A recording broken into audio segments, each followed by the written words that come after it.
Hello friends, तो आज जो हमारा लेक्चर है lecture number 2 of chemical kinetics. Clear है गाइज? हम लोगों ने लेक्चर 1 में बहुत अच्छे से बहुत डिटेल में जो इसका बैकग्राउंड था, जो इसका इंट्रोडक्शन था, उसको हम लोगों ने कवर किया था। बट आज का जो हमारा लेक्चर है दैट इज़ द मेन जो core concept of this chapter है, उसमें हम कॉन्सेंट्रेट करेंगे। तो यहाँ पे हम बेसिकली इस सेक्शन को हम लोग 3 पार्ट्स में डिवाइड करेंगे and then there is different सब topics inside this particular topic. So यहाँ पे हम लोग आज पढ़ने जा रहे हैं rate of reaction, and today class will focus on it, and then again factor affecting ROR means rate of reaction and mechanism of reaction।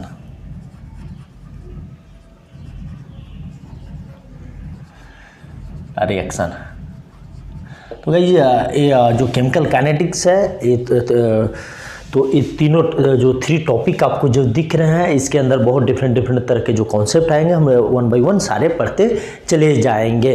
तो आई होप आपको हमारी वीडियो समझ में आ रही होगी, और हम भी उसी तरह से ट्राई कर रहे हैं कि आपको जितना सिंपल लैंग्वेज हो, जितना रियल लाइफ से कनेक्ट हो, आपको बताएं।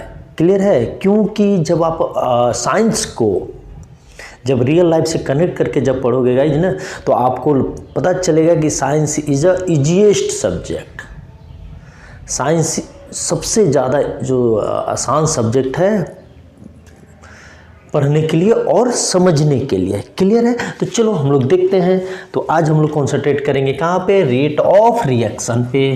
तो देखते हैं, this is the lecture number 2 और हम लोग बहुत डिटेल में बहुत अच्छे से पढ़ेंगे। क्लियर है? रेट ऑफ रिएक्शन जिसे हम किससे इंडिकेट करते हैं? ROR। तो आप इसकी आधा डाल लो ROR का। अगर I am writing ROR it means I am talking about the rate of reaction. Clear है? अब यहाँ पे तो हम लोगों ने देखा था, इसको हम लोग एक और नेम से जानते हैं, स्पीड ऑफ रिएक्शन।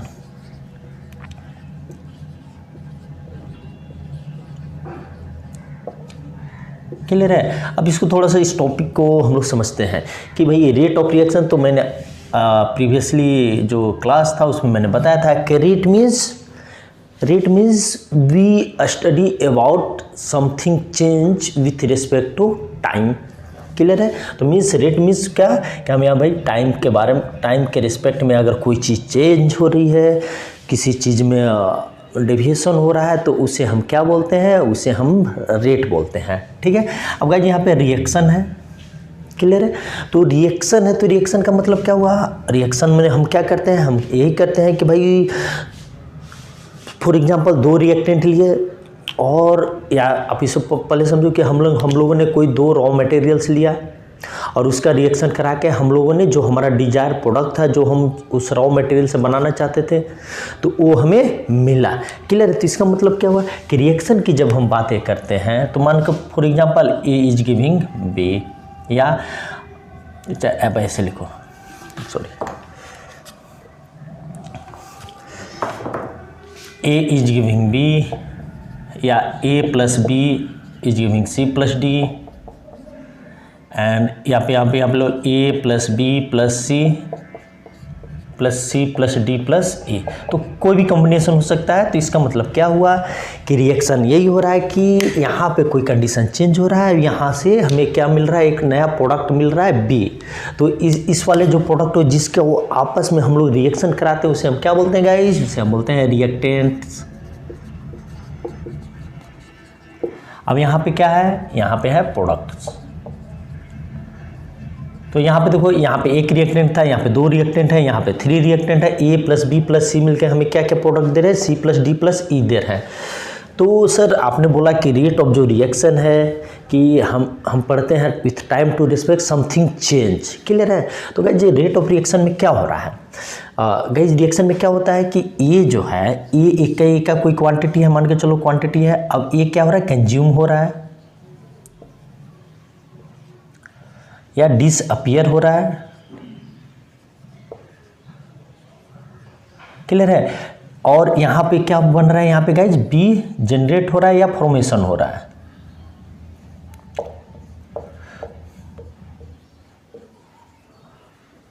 क्लियर है, या इसका फॉर्मेशन हो रहा है, क्लियर है। तो अल्टीमेटली हो क्या रहा है, यहाँ पे चेंज क्या हो रहा है। अगर हम मास बैलेंस देखें तो क्या होगा कि इधर जितना मास है दोनों का उधर भी उतना ही मास होगा, मीन्स जितना रिएक्टेंट साइड में मास होगा उतना ही प्रोडक्ट साइड में मास होगा, means conservation of mass, law of conservation of mass, clear है। तो अल्टीमेटली यहाँ पे चेंज क्या हो रहा है, यहाँ पे चेंज हो रहा है इसका जो क्वांटिटी है, क्वांटिटी चेंज हो रहा है। तो बस हमें तो मिल गया कि भाई यहाँ पे चेंज क्या हो रहा है, study of change in something. तो चेंज इन समथिंग क्या है, यहाँ पे देखो चेंज इन समथिंग क्या है, रिएक्टेंट का क्वांटिटी है, और यहाँ पे भी है, यहाँ पे भी चेंज हो रहा है। यहाँ पे क्या हो रहा है, फॉर एग्जांपल यहाँ पे देखो t इक्वल टू 0 पे a की क्वांटिटी थी x and t equal to 0 पे b की क्वांटिटी कितनी हुई गई, वो 0 थी, क्योंकि जब रिएक्शन स्टार्ट नहीं हुआ था तो क्या हुआ, वहाँ पे b का तो कुछ क्वांटिटी था ही नहीं, बना ही नहीं। फिर जब time equal to T dash है तो ए का क्वांटिटी क्या है, यहाँ पे एक्स डैश है, और यहाँ बी पे का क्वांटिटी क्या है इस वाई डैश है, क्लियर है।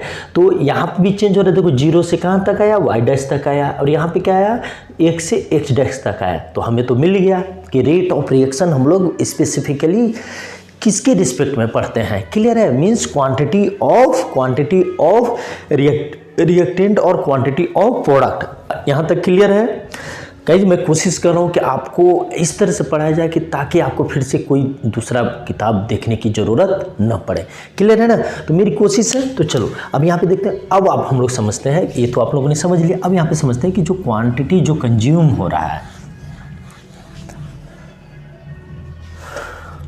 तो अगर हम लिक्विड स्टेट की बात करें, जो क्वांटिटी कंज्यूम हो रहा है लिक्विड स्टेट की बात करें, तो यहाँ पे क्या हुआ, लिक्विड स्टेट में या एक्वस स्टेट में क्या होता है गाइज, हम इसकी जो क्वांटिटी है उसको हम कैसे रिप्रेजेंट करते हैं, जो रिएक्टेंट है या किसी भी सब्सटेंस का जो क्वांटिटी को रिप्रेजेंट करने के लिए हम जनरली क्या यूज करते हैं, हम जनरली एक टर्मिनोलॉजी यूज करते हैं, दैट इज कॉल्ड कॉन्सेंट्रेशन। मैंने इसको बहुत डिटेल में कवर किया है, तो जो कॉन्सेंट्रेशन क्या होता है, उसका यूनिट क्या क्या होता है, क्लियर है। तो जनरली जो हम लोग यूज करते हैं कॉन्सेंट्रेशन के रिस्पेक्ट में, मैंने समझो मोर देन 90%, तो हम लोग क्या यूज करते हैं, अगर लिक्विड स्टेट की बातें करें तो क्या यूज करते हैं, मोल पर लीटर, क्लियर है। अब मोल तो आपको मालूम है कि भाई given quantity in grams divided by the molecular weight, और अगर एटम की बात है तो atomic weight, like that, clear है, मोल पर लीटर। तो यहाँ से जो इसका यूनिट हुआ वो क्या हुआ, मोल पर लीटर। समटाइम्स जब हम गैसियस स्टेट के बारे में बातें करते हैं तो वहाँ पे जो उसका जो है क्वांटिटी है, गैस का जो क्वांटिटी को जो रिप्रेजेंट करते हैं वो रिप्रेजेंट करते हैं पार्शियल प्रेशर के रिस्पेक्ट में, प्रेशर। तो हम इसको इस तरह से इंडिकेट करते हैं PA/PB, क्लियर है, लाइक दैट। तो ये समटाइम्स आपको इस तरह के क्वेश्चन मिलेंगे, तो हम लोग इस पे सारे डिस्कस करेंगे, क्लियर है। तो आई थिंक ये सारे जो छोटे छोटे जो बैकग्राउंड थे, जो छोटे छोटे जो कॉन्सेप्ट थे, मैं उसको उस तरह से आपको क्लियर करते आ रहा हूँ, क्लियर है ना। तो हम लोगों ने तो समझ लिया कि अच्छा सर आपने जो समथिंग चेंज के बारे में बात कर रहे थे, वो किसके बारे में बात कर रहे थे, वो बात कर रहे थे change in concentration of reactant और change in concentration of product, clear है। तो बस अब यहीं से आप उसका डेफिनेशन बना दो, क्या है, ये तो आपका कॉन्सेप्ट क्लियर हो गया। अब भाई यहाँ पे हम लोग आ जाते हैं कि भाई इसका डेफिनेशन, अब हमें डेफिनेशन रटने की ज़रूरत नहीं है। तो मैंने क्या बोला, रेट ऑफ रिएक्शन, तो रिएक्शन के रिस्पेक्ट में अब हमारा क्या कॉन्सेप्ट आ गया भाई, रिएक्शन का मतलब कोई चीज़ चेंज हो रहा है। रिएक्शन में तो बहुत सारी चीज़ें हैं, बट जब हम रेट ऑफ रिएक्शन की बातें करेंगे, then will focus on quantity of reactant और product, and quantity of reactant और product are indicated in which units, in mole per liter, means in another terminology is what, concentration, clear है। तो अब यहाँ पे देखो, तो अब यहीं से बना दो तो यहाँ पे क्या है, रेट ऑफ रिएक्शन का अगर कोई आपसे पूछ देता है कि what is the rate of reaction, rate of reaction, if someone will ask then how we will define, तो जरा सोचो कैसे आप इसको डिफाइन करोगे, क्योंकि चलो देख लेते हैं। चलो अभी हम देखते हैं रेट ऑफ रिएक्शन किसे बोलते हैं, द चेंज ऑफ, जो आपको मैंने बताया था कॉन्सेंट्रेशन, इसको मैं शॉर्ट लिख रहा हूं, ऑफ रिएक्टेंट्स और products per unit time is called rate of reaction. Clear है, it is called rate of reaction. Clear है ना। तो guys per unit time means with respect to time, तो ये आपको अंडरस्टैंडिंग हो चुका होगा। क्लियर है ना। तो यही है, जब टाइम कंसीडर है तो हम उसे स्पीड भी बोल सकते हैं। क्लियर है। अब चलो हम लोग इसको देखते हैं। तो चलो मैं आपके सामने एक एग्जांपल लेता हूँ। जैसे यहाँ पे मैं लिखता हूँ A is giving B, A is the reactant and B is the product. Clear है। तो अब यहाँ पे देखो तो चेंज, अगर हम जैसे मैथमेटिकली जो चेंज को इंडिकेट करते हैं गाइस, वो कैसे करते हैं मतलब, तो अब यहाँ पे देखो कि t इक्वल टू 0 पे इसका एक समथिंग एक कॉन्सेंट्रेशन था जैसे सी ए, एंड t इक्वल टू जब t डैश हुआ तो यहाँ पे कॉन्सेंट्रेशन क्या हुआ सी ए डैश। इसी प्रकार यहाँ पे क्या है सी बी इक्वल टू 0 और यहाँ पे क्या हुआ सी बी इक्वल टू, चाहे ऐसे देखो यहाँ पे क्या है जो b का जो है t इक्वल टू 0 पे 0, क्योंकि प्रोडक्ट बना ही नहीं। अब यहाँ पे क्या है सी बी। क्लियर है। अब इसको देखो, तो हम जब चेंज को इंडिकेट करते हैं, अगर हम कोई चीज़ का चेंज को इंडिकेट करना है तो हम क्या करते हैं फाइनल माइनस इनिशियल।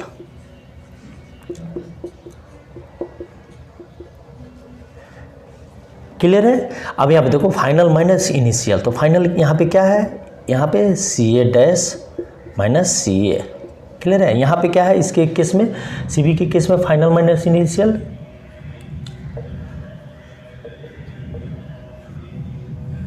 तो यहाँ पे क्या होगा सी बी माइनस इसको अगर 0 है तो यहाँ पे 0 मान लो। क्लियर है।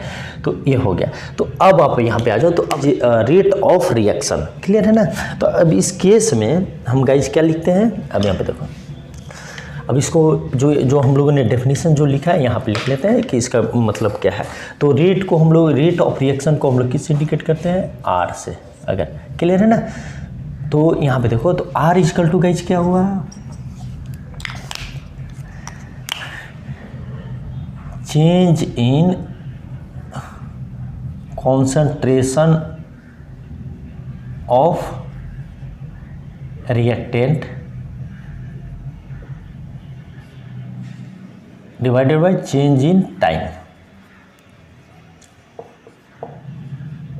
क्लियर है। या यहाँ पे देखो रिएक्टेंट हो गया, यहाँ पे क्या हो गया गाइस, यहाँ पे हो गया change in concentration of products change in time.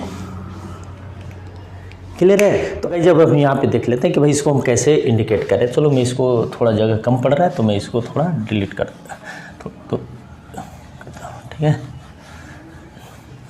अब यहाँ पे देखो, तो उस केस में क्या था, जब हम लोग रिएक्टेंट की बातें कर रहे थे तो क्या था यहाँ पे सी ए डैश माइनस सी ए। अब यहाँ पे क्या हुआ गाइस, यहाँ पे हुआ T2 माइनस T1, ने जो टाइम 1 था है ना, इक्वल टू यहाँ पे क्या है, यहाँ पे C B minus 0 time T2 minus T1, यही तो है। तो अब यहाँ पे आप देखो कि जब ये जो सी ए का जो इनिशियल क्वांटिटी कितना था, कॉन्सेंट्रेशन कितना था सी ए। क्लियर है। और तो क्या होगा, रिएक्टेंट क्या हो रहा है, कंज्यूम्ड हो रहा है, रिएक्टेंट क्या हो रहा है, डिसअपियर हो रहा है, और उसके बदले में क्या बन रहा है, प्रोडक्ट बन रहा है। मीन्स ये जो है T2 इक्वल टू CO पे, तो ये क्वांटिटी क्या होगा, इससे स्मॉलर होगा। क्लियर है। तो अब यहाँ पे देखो, तो स्मॉलर होगा तो ओवरऑल की जो क्वांटिटी क्या है, ओवरऑल ये क्वांटिटी क्या है, ये है निगेटिव में आएगा। बट जो रेट ऑफ रिएक्शन है वो क्या होता है, पॉजिटिव होता है। तो क्लियर है। तो यहाँ पे हम क्या लिखेंगे, minus CA dash CA T2 minus T1, clear है, and equal to CB minus 0 by T2 minus T1, clear है। अब गाइज यहाँ पे एक चीज़ और आप देख लो, क्या है, यहाँ पे एक चीज़ और है कि भाई हम चेंज को कैसे इंडिकेट करते हैं, इतना बार बार कौन लिखेगा। तो चेंज को इंडिकेट करने के लिए क्या दिया गया है, कि सिंबल दिया गया डेल्टा, क्लियर है। और जो कॉन्सेंट्रेशन है, किसी भी सब्सटेंस का कॉन्सेंट्रेशन को रिप्रेजेंट करने के लिए हम क्या करते हैं, जस्ट लाइक उस कॉन्सेंट्रेशन का जो एब्रिविएशन नेम है। तो जैसे यहाँ की A की बात करें तो A, अब यहाँ पे अगर हम B की बात करें तो B, अगर उसी तरह अगर C की बात होता तो हम यहाँ पे इस तरह से लिखते हैं। तो it means in chemistry we are talking about the concentration of A, clear है। तो चलो अब इसका हम लोग यहाँ पे यूज कर लेते हैं, जो आपके बुक्स में जो दिए हुए रहते हैं, क्लियर है। तो अब यहाँ पे आप देखो, तो R equal to minus delta concentration of A divided by delta T equal to delta concentration of B divided by delta T, clear है। अब यहाँ पे देख लो, यही है रेट ऑफ रिएक्शन, क्लियर है। अब यहाँ पे एक चीज़ और देख लो भाई, ये क्या हो रहा है, E वाला जो क्वांटिटी है, ये क्वांटिटी क्या हो रहा है, ये क्वांटिटी यहाँ से CA से क्या हो रहा है, जो रिएक्टेंट है वो क्या हो रहा है, डिसअपियर हो रहा है। तो इसे हम क्या बोल सकते हैं, रेट ऑफ डिसअपियरेंस।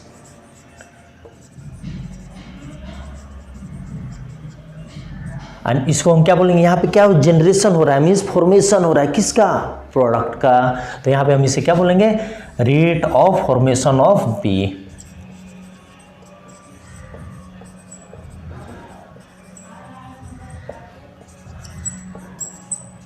देखो बहुत सारे बुक्स में गाइस आपको ए माइनस प्लस वाले कंफ्यूज करेंगे, तो आपको कंफ्यूज नहीं होना है। क्यों नहीं होना है, क्योंकि जब आप बोल ही रहे हो कि रेट ऑफ डिसअपियरेंस, तो इसका मतलब अंडरस्टूड है कि जो उसका वैल्यू होगा, डिसअपियरेंस का जो वैल्यू होगा, मीन्स फाइनल जो वैल्यू होगा वो कम होगा, तो ऑटोमेटिकली माइनस में आएगा।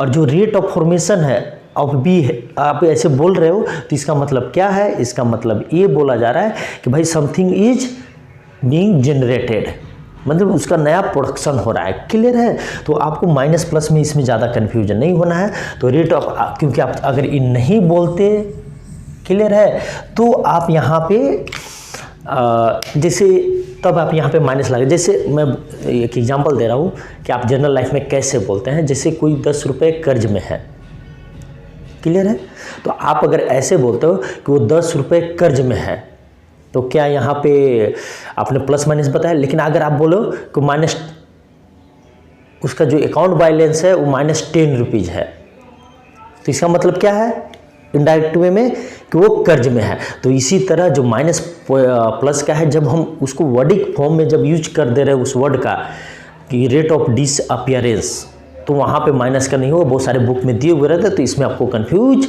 नहीं होना है, क्लियर है। अल्टीमेटली आपको जो मेन कॉन्सेप्ट है उस पे है। बट जो रेट ऑफ रिएक्शन होता है वो क्या होता है, उसका जो उसका क्वांटिटी क्या होता है गाइस, उसका होता है पॉजिटिव,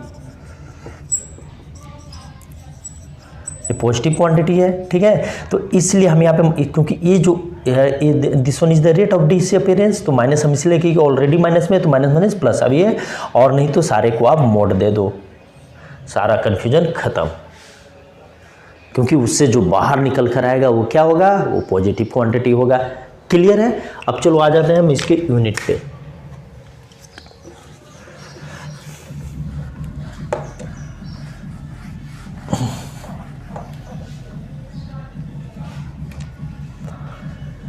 अब इसका यूनिट क्या होगा, यह देखो R इक्वल टू क्या है guys, minus delta concentration of A divide by delta T या delta concentration of B divide by delta T.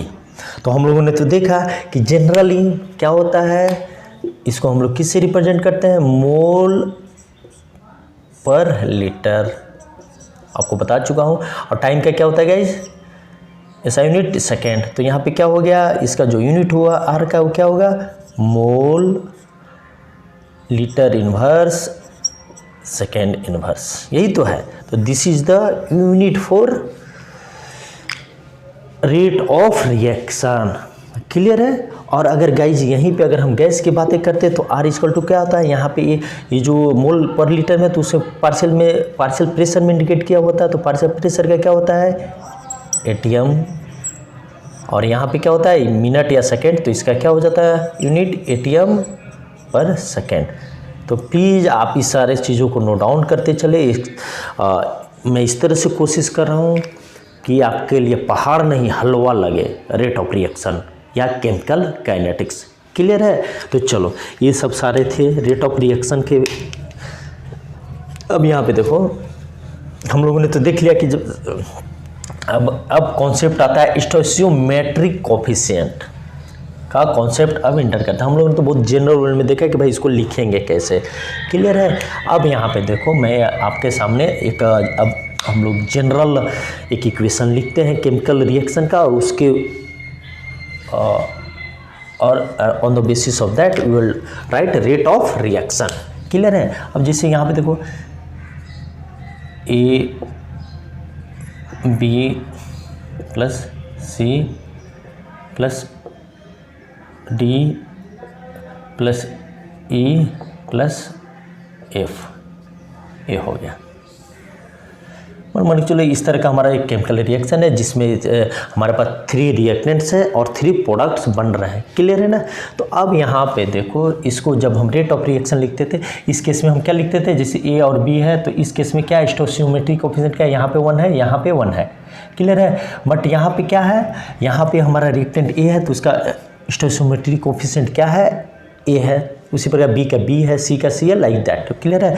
तो जो रेट ऑफ रिएक्शन हम लिखेंगे कैसे लिखेंगे, यहाँ देखो -1/a, यहाँ पे delta E concentration of A divided by delta T. उसी प्रकार क्योंकि ये रिएक्टेंट है तो ये क्या हो रहा है, ये ऑलरेडी इसका जो चेंज इन जो कॉन्सेंट्रेशन होता है, चेंज क्या होता है फाइनल माइनस इन है, तो फाइनल तो ऑलरेडी स्मॉलर क्वांटिटी है किसके कंपेरिजन में, जो उसके इनिशियल क्वांटिटी, तो इसलिए चूंकि रेट क्या होता है, रेट पॉजिटिव क्वांटिटी होता है, इसलिए तो जितने भी जो रिएक्टेंट साइड है हम उसमें क्या लगाएंगे,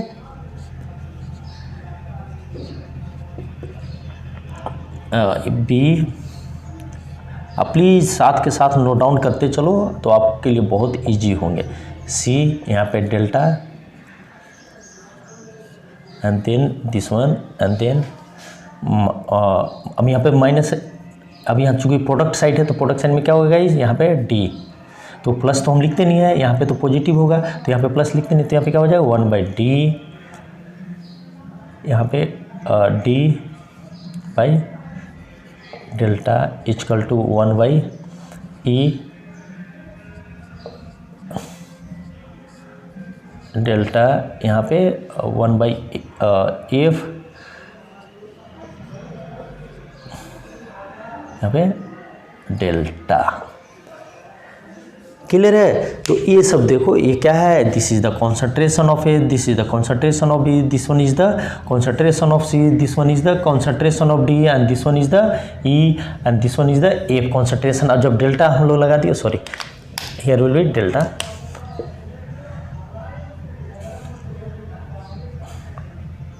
अब यहाँ पे अगर हमने डेल्टा लगा दिया तो it means change in concentration of respective species या रिस्पेक्टिव सब्सटेंस, क्लियर है। अब यहाँ पे देख लो कि यहाँ पे क्या हुआ, तो ये इक्वेशन को लिख लो, ये आपके लिए बहुत इंपॉर्टेंट होने वाले हैं।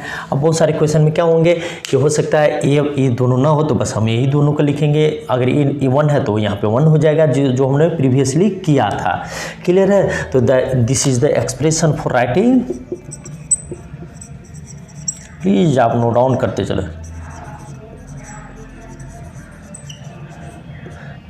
Writing rate of reaction.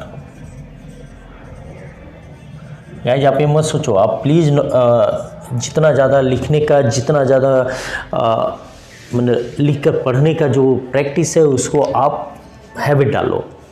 मैं आपको बहुत क्लियर बोल रहा हूँ कि ये जो आगे जाकर आने वाले टाइम में कंपटीशन बहुत टफ होने वाला है, तो आप प्लीज़ बहुत अच्छे से पढ़ाई करें अगर आपको लाइफ में सक्सेस करना है तब। कोई भैरव बाबा, कोई अचानक से कोई भी आकर कोई जादू नहीं होगा। अगर आप पढ़ाई किए हो तो आपको एकदम 100% सक्सेस मिलेगा।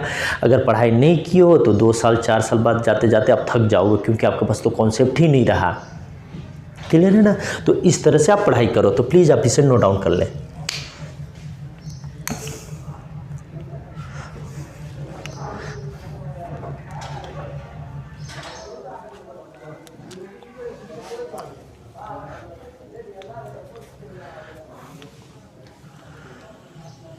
क्लियर है? अब चलो हम लोग आ जाते हैं, देखते हैं कि भाई ये हम लोगों ने तो रेट ऑफ रिएक्शन को बहुत डिटेल में देख लिया। अब देखते हैं कि types of rate of reaction.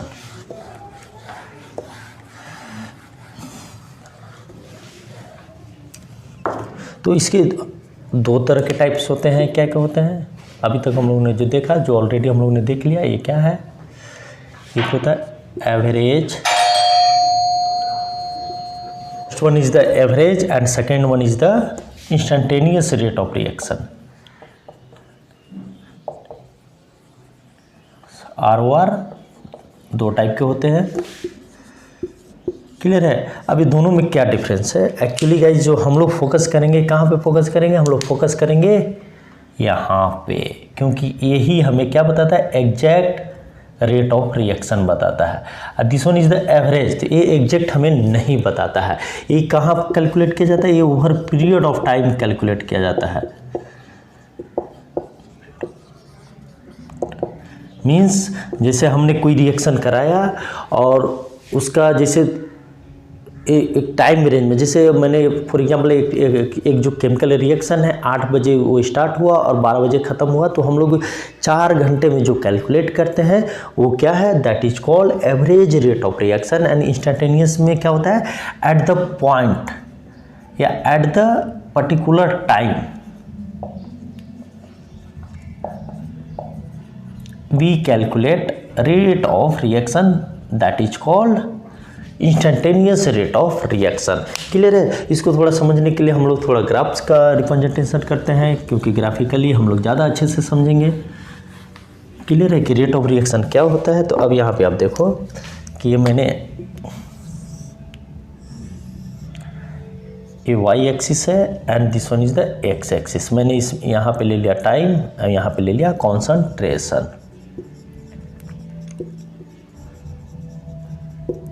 Clear है? तो कॉन्सेंट्रेशन अगर रिएक्टेंट की बातें करें तो अगर ए इज गिविंग बी, तो इस केस में क्या होगा? यहाँ पे होगा ए। ठीक है? तो अब यहाँ पे देखो, तो जब इनिशियल स्टेज था तो यहाँ पे क्या था? यहाँ पे कॉन्सेंट्रेशन कितना था? यहाँ पे था। तो यहाँ से जब विथ टाइम क्या हुआ? कॉन्सेंट्रेशन धीरे धीरे धीरे धीरे इसका डिक्रीज किया। Means concentration of A is disappearing. Clear है?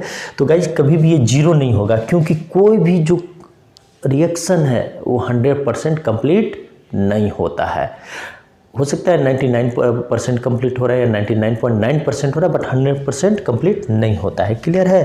तो अब यहाँ पे देखो कि यहाँ पे जब टीच यहाँ पे है T1 है, तो दिस वन मान के चलो यहाँ पे हम लोग ले लेते हैं CA1। क्लियर है ना? तो यहाँ पे देखो ए है टाइम है। अब जब दूसरा जब टाइम t=2 पे हम अगर कैलकुलेट करना चाहते हैं तो यहाँ पे क्या हुआ है? यहाँ पे this one is the CA2। यहाँ पे आप ऐसे लिख लो CA1। क्लियर है? तो अगर हम इस मेथड से कैलकुलेट करें तो यहाँ पे हम डायरेक्टली क्या करते हैं?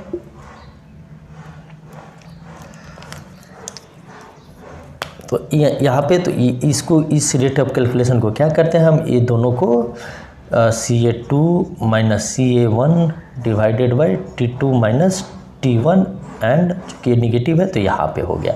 क्लियर है? उसी प्रकार से अगर हम जब B की बातें करें जो प्रोडक्ट है, तो प्रोडक्ट में क्या होता है गाइस, यहाँ देखो, यहाँ पे कॉन्सेंट्रेशन ऑफ बी है। अब यहाँ पे क्या है, टाइम है। क्लियर है। तो बी के रिस्पेक्ट में क्या है, जब टाइम इक्वल टू 0 तो कहाँ से स्टार्ट होगा, 0 से, ये ऐसे जा रहा है। क्लियर है। अब यहाँ पे देखो टी इक्वल टू अगर हम 0 माने तो यहाँ पे क्या है, ए है, इसका जो सी बी इक्वल टू 0, लेकिन टी अगर टी इक्वल टू हम 2 मान लें तो यहाँ पे क्या होगा, ए है। क्लियर है। तो इस केस में अगर हम रेट ऑफ रिएक्शन लिखेंगे तो क्या लिखेंगे, यहाँ पे मान के चलो इसको हम नाम देते थे CB2 और यहाँ पे CB, तो CB2 minus CB1 divided by T2 minus T1। Clear है।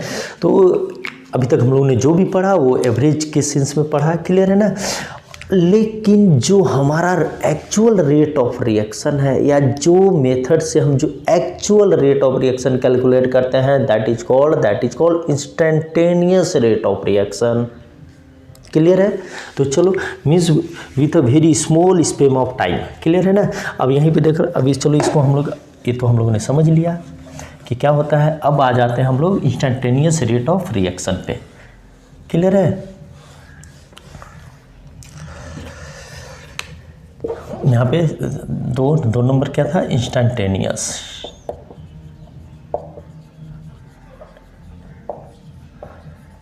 Rate of reaction. चलो फिर उसी तरह से हम लोग ग्राफ बनाते हैं। क्या है, ए, अगर मेरा रिएक्शन A to B है तो क्या होगा, यहाँ पे कॉन्सेंट्रेशन ऑफ A और यहाँ पे टाइम, ये ग्राफ है। क्लियर है। तो एक पर्टिकुलर टाइम पे अगर मान लो मैं T equal to T dash पे कैलकुलेट करना चाहता हूँ, तो एक पर्टिकुलर टाइम पे तो रेट ऑफ रिएक्शन क्या होगा, रेट ऑफ रिएक्शन एक पर्टिकुलर टाइम पे जो कॉन्सेंट्रेशन वर्सेस टाइम का जो ग्राफ है उसमें जो स्लोप होगा,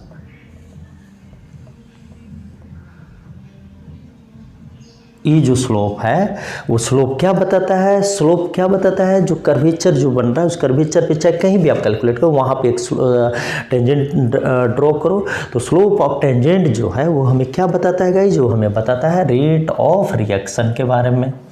इसमें हम लोग बहुत डिटेल में आगे डिस्कशन करेंगे, यहाँ पे जस्ट इसका इंट्रोडक्शन है। तो इंस्टेंटेनियस रेट ऑफ रिएक्शन के बारे में, जिससे जब कभी भी हम वहाँ पे हम लोग एक लंबा टाइम स्पेन था तो हम उसको किससे डिनोट करते हैं, डेल्टा से। बट जब कभी भी हम बहुत ही छोटे टाइम स्केल पे जब हम किसी चेंज का स्टडी करते हैं तो उसे हम क्या कैसे इंडिकेट करते हैं, डी से। क्लियर है। तो यहाँ पे क्या हो जाएगा, आप ऐसे लिख लो D A by delta T. जब हम बहुत ही छोटे लेवल पे जब हम चेंज का बातें करते हैं तो उसको हम कैसे इंडिकेट करते हैं, minus D A by D delta T, and यहाँ पे क्या हो जाएगा D B by delta T. Clear है। तो ये हमारे लिए बहुत काम के होने वाले हैं। क्यों, क्योंकि यही हमें एग्जैक्ट जो रेट ऑफ रिएक्शन है उसके बारे में बताता है। और ऐसे भी सिंपल सी बात है, अब पूरे दिन भर का जो कैलकुलेशन होगा वो तो हमें एग्जैक्ट बता नहीं रहे कि एक्चुअली उसका रेट ऑफ रिएक्शन क्या हुआ, घट भी रहा है बढ़ भी रहा है, हम तो एवरेज कैलकुलेट कर रहे हैं। तो हम एट ए पर्टिकुलर टाइम जब हम कैलकुलेट करते हैं जो हमें एग्जैक्ट रेट ऑफ रिएक्शन बताता है, that is called instantaneous rate of reaction. तो नेक्स्ट क्लास में हम लोग हमारा जितना भी जो फोकस होगा हम लोग ये है, तो ये हमारे लिए बहुत ही ज़्यादा इंपॉर्टेंट होने वाला है। कौन सा, रेट ऑफ रिएक्शन। क्लियर है। चलो, तो ये हुआ रेट ऑफ रिएक्शन। हम लोगों ने देख लिया कि कितने टाइप के रेट ऑफ रिएक्शन होते हैं। चलो हम लोग ये क्वेश्चन करते हैं रेट ऑफ रिएक्शन पे कि वो क्वेश्चन क्या है।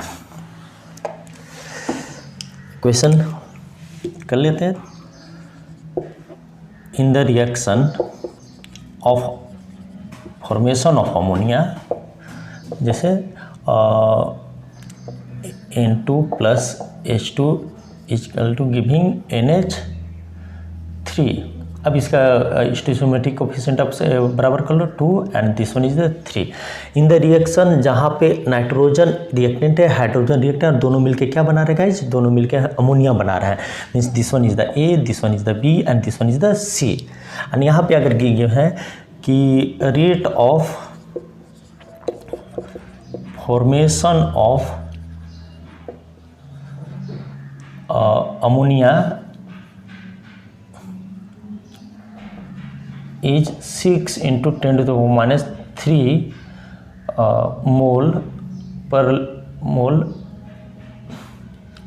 मोल per litre per second, then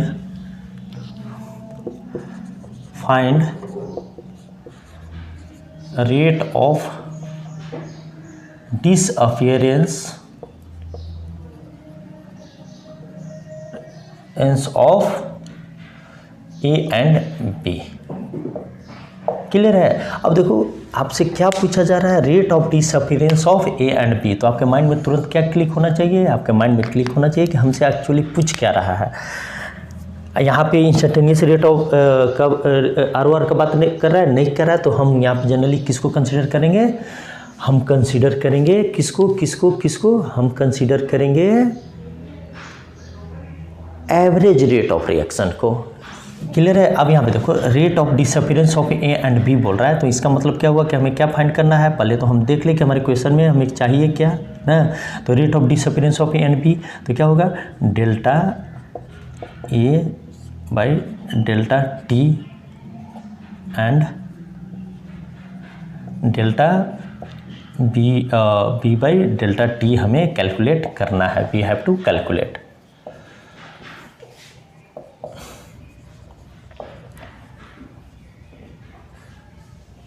clear है? हमें ये तो कैलकुलेट कर लेना है। तो हमारे पास गिवन क्या है, हमारे पास गिवन है मनी delta C we have given क्या है गाइस, गिवन है delta C by delta T equal to 6 mole per litre per second. ये हमारे पास गिवन है, तो हम इसी डाटा को यूज करना है। तो हम कहाँ पे जाएंगे, हम वहाँ पे जाएंगे कहाँ पे कि इन तीनों का आपस में एक रिलेशन अगर हमें मिल जाएगा तो हम इस क्वेश्चन को बहुत इजीली सॉल्व कर लेंगे। तो हमारे पास जो स्टैंडर्ड जो मेथड है वो क्या है कि हम रेट कैलकुलेट करते हैं। तो रेट इक्वल टू क्या होता है guys, minus delta A by delta T and इसका जो मान के चलो ए है।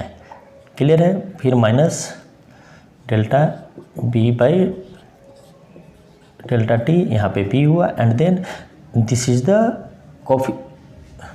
स्टोइचियोमेट्रिक कोफिशिएंट। ठीक है, A and B is the stoichiometric coefficient, and then delta C by C into delta T. Clear है?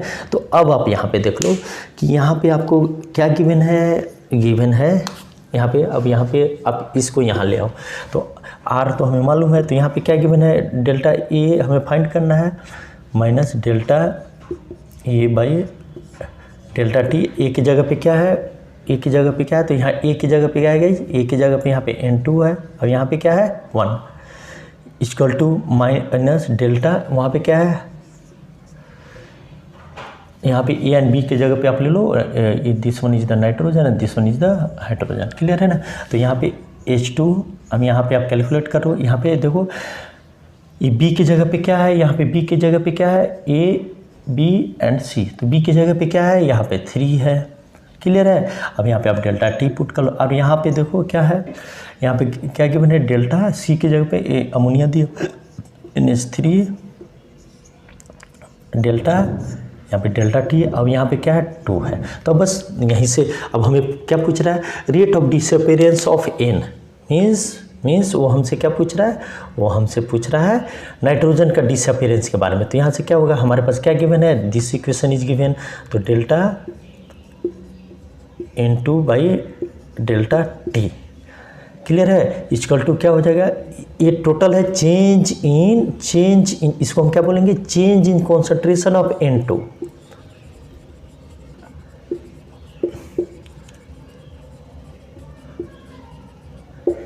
चूँकि R क्या है, R पॉजिटिव होने इसलिए हम माइनस लगाते हैं। तो जब हम डिसअपियरेंस की बातें करें तो हम माइनस हटा देंगे। तो यहाँ पे क्या हो जाएगा, तो यहाँ पे देखो ये फिगर कितना गिवन है 6, अब यहाँ पे क्या हो गया 2, इसका वैल्यू हमें दिया हुआ है, इसका कितना है 6 है। तो यहाँ पे क्या आ गया, यहाँ पे आ गया 3 मोल पर लीटर पर सेकेंड। उसी प्रकार delta H two by delta T क्या आ गया, बस अब सिंपल कैलकुलेशन है। अगर आप तो यहाँ पे क्या है, यहाँ पे देखो तो यहाँ पे कितना है, ये है 3 है, यहाँ पे 2 है, तो यहाँ पे क्या हो गया 3/2 इंटू 6, तो कितना आ गया, तो यहाँ पे क्या हो गया गाइस 9 मोल पर लीटर पर सेकेंड।